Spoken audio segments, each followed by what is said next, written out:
3 Haunted Places to Visit in the Tampa Bay Area Part 2. Number 3. The Sulphur Springs Water Tower, Tampa, Florida. A lighthouse once sat on this same property. It was said to have aided pirates along the Gulf. There is no record as to when the lighthouse was demolished.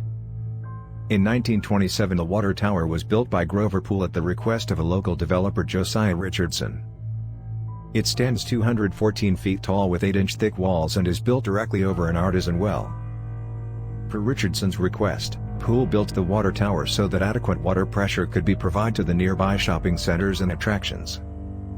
In 1933 the Tampa Electric Company's dam broke and flooded most of the area, and unfortunately Richardson lost everything. In 1952 the tower drive-in opened up on the property next to the tower. It was a popular hangout for the locals, until it was leveled in 1985. Up until 1971 the water tower was a privately owned company. In the early 70s it was owned by the J.F. Hendricks estate.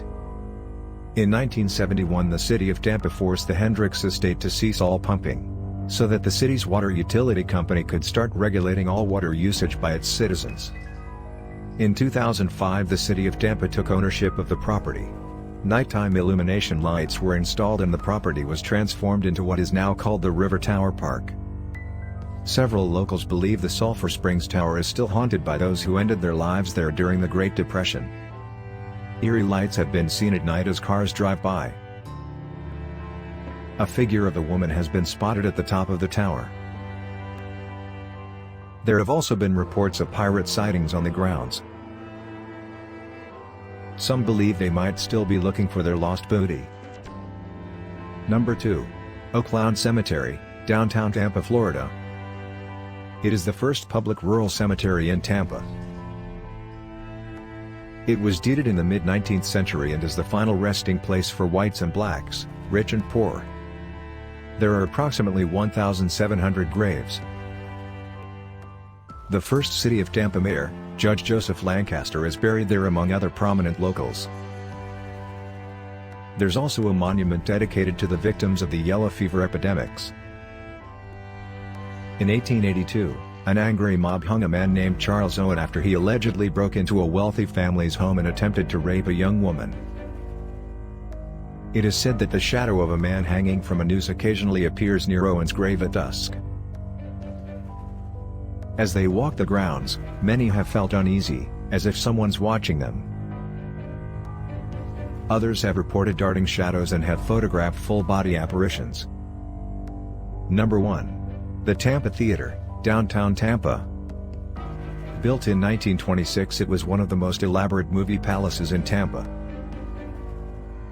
When it opened, it was the first time in history that common locals could watch a movie in luxury for only 25 cents. In the 1960s and 70s many of the movie palaces had been demolished because the land became more valuable than the operations of the theaters. In 1973 the Tampa Theater was on the brink of suffering the same fate. The citizens and community leaders fought for the city to rescue the theater. 96 years later it is still in operation and is as beautiful as the day it opened. Prior to the theater's construction, it is believed that a young woman was struck by a carriage and killed near what is now the intersection of Polk and Franklin Street. Staff members at the theater say that it is also haunted by several other spirits. Foster Finley, a former employee who loved his job and worked as a projectionist from 1930 to 1965, collapsed and died on the property. There have been reports of the generator door opening and closing on its own. Some believe it's Mr. Finley just going about his normal routine. Look closely at this photo. Some think it's the apparition of Mr. Finley caught in the projection booth. There have also been reports of dressing room doors slamming shut or being barricaded from the inside. A figure of a woman in a long white gown has been seen walking the mezzanine area upstairs. Tampa is full of paranormal hotspots. We have many more haunted places to share with you. Stay tuned for more locations. If you have any travel spots you'd like us to cover, please send them to the email in our bio. Thank you for watching. If you like our content, please like, comment and subscribe.